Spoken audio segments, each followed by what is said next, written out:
Hi everyone. This is book summary to Extreme Ownership, How U.S. Navy SEALs Lead and Win by Jocko Willink and Leif Babin. Let enjoyed the video. Please subscribing to my channel for more great content like this. You'll be notified when I upload new videos. Overview. Extreme Ownership by Jocko Willink and Leif Babin. There are only two types of leaders, effective and ineffective. Effective leaders that lead successful, high-performance teams exhibit extreme ownership. Anything else is simply ineffective. Anything else is bad leadership. Leif Babin. Jocko and Leif create high-performing Navy SEAL teams and corporate business teams by teaching decentralized command, allowing a smaller team, 4 to 6, to make decisions within a larger team without being told explicitly what to do. To allow independent decision-making, leaders must issue a commander's intent. My leaders learn they must rely on their subordinate leaders to take charge of their smaller teams within the team and allow them to execute based on a good understanding of the broader mission, known as commander's intent, and standard operating procedures. That was effective decentralized command. Jocko Willink. If Jocko instructed a group of Navy SEALs snipers to go to the rooftop of a building, they might get to the rooftop and discover there is little cover. At that point, they might set up on the rooftop anyways, because they were ordered to, and risk being killed, or simply disobey orders. However, if Jocko issues a commander's intent, we need covering fire on this street to help these ground troops advance to position Bravo. Find the best position to apply this cover. I would suggest starting with that rooftop. At this point, the Navy SEALs would get to the rooftop, notice that it has poor cover, and quickly decide to go to the 3rd floor to provide covering fire. Those leaders must understand the overall mission, and the ultimate goal of that mission, the commander's intent. Junior leaders must be empowered to make decisions on key tasks necessary to accomplish that mission in the most effective and efficient manner possible. Teams, of 4 to 6, within, larger, teams are organized for maximum effectiveness for a particular mission, with leaders who have clearly delineated responsibilities. Every tactical level team leader must understand not just what to do but why they are doing it. If frontline leaders do not understand why, they must ask their boss to clarify the why.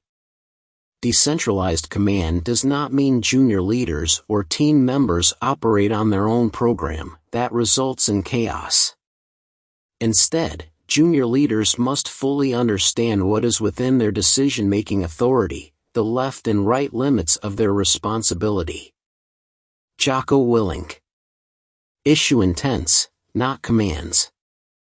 The next time you need help, explain the mission's intent and the desired outcome. Provide suggestions, but let them decide how they will meet the intent within clear left and right limits of the mission's intent. If something changes, they can make decisions without having to rely on you. Letting other people make decisions in situations you're ultimately responsible for seems to contradict the concept of extreme ownership. How can you have extreme ownership if you are not in direct control? Every leader must walk a fine line. That's what makes leadership so challenging. Leadership requires finding the equilibrium in the dichotomy of many seemingly contradictory qualities, between one extreme and another. The simple recognition of this is one of the most powerful tools a leader has. With this in mind, a leader can more easily balance the opposing forces and lead with maximum effectiveness. Jocko Willink. Taking extreme ownership but giving away control is just one of the many contradictions leaders must live moment to moment. The dichotomy of great leadership. Quiet, not silent. Humble, not passive. A leader and follower. Confident, not cocky. Aggressive, not overbearing. Courageous, not foolhardy. Competitive, not a gracious loser. Attentive to details, not obsessed by them. Calm, not robotic. Logical, not devoid of emotions. Review. Introduction. Extreme Ownership: How U.S. Navy SEALs Lead and Win is a thought-provoking book written by Jocko Willink and Leif Babin, two former Navy SEAL officers who have garnered a reputation for their exceptional leadership skills. The book offers actionable insights on how individuals and organizations can achieve success through extreme ownership, a mindset that emphasizes individual accountability and leadership. In this review, we'll delve into the key takeaways from the book and evaluate its strengths and weaknesses. Key takeaways. Extreme ownership: The core principle of the book is the idea of extreme ownership, which means taking ownership of every action, decision, and outcome.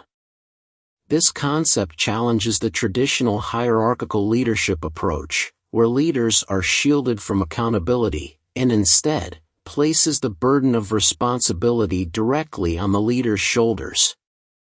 Leadership: The authors emphasize that leadership is not a title or a position, but rather a set of behaviors and actions. They provide practical guidance on how to lead effectively, including the importance of setting clear goals, communicating openly and honestly, and leading by example. Processes: The book highlights the importance of having clear processes and procedures in place, which allows leaders to trust their teams to execute tasks with minimal supervision. This focus on process mastery enables teams to operate with a high degree of autonomy and self-reliance. Decentralized command: The authors argue that decentralized command structures are more effective than centralized ones, as they allow for faster decision-making and more efficient resource allocation. Decentralization also fosters a culture of ownership and accountability, as leaders are more directly connected to the execution of their plans. The who, what, when, why, and how: The authors introduce the acronym W5H, which stands for who, what, when, why, and how. This framework is a useful tool for leaders to identify and address critical issues, prioritize tasks, and align their teams towards a common goal.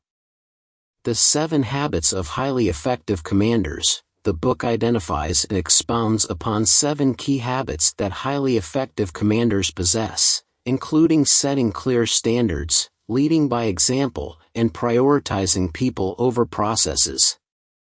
These habits provide a roadmap for leaders to follow in order to achieve success. Adaptation and flexibility: The authors emphasize the importance of adaptability and flexibility in leadership. They argue that effective leaders are able to pivot quickly in response to changing circumstances and adjust their strategies as needed. Strengths. Practical applicability: The book provides actionable insights and practical strategies that can be applied in various contexts, from business to personal life. Authenticity: The author's experiences and stories are authentic and relatable, making the book an engaging and compelling read. Real-world examples: The book is filled with real-world examples of how the principles discussed in the book have been applied in high-pressure situations, such as combat missions and business crises. Actionable insights: The book offers a wealth of actionable insights that leaders can use to improve their decision-making, communication, and leadership abilities. Weaknesses. Brevity: Some readers may find the book to be too concise, as it covers a wealth of material in a relatively short format. Lack of detailed examples: While the book provides some real-world examples, some readers may desire more detailed case studies that demonstrate the principles in action. Focus on military leadership: While the book's focus on military leadership is informative and insightful, some readers may find that the principles discussed are not directly applicable to their own contexts. Conclusion.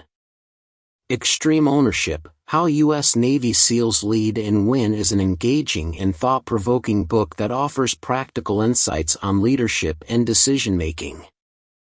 The book's emphasis on extreme ownership, clear processes, and decentralized command structures is particularly valuable for leaders looking to improve their effectiveness. While some readers may find the book to be too concise or lacking in detailed examples, the actionable insights and real-world examples provided make it a worthwhile read for anyone looking to improve their leadership skills. Thank you for watching. Please subscribe, like and share. See you in next videos.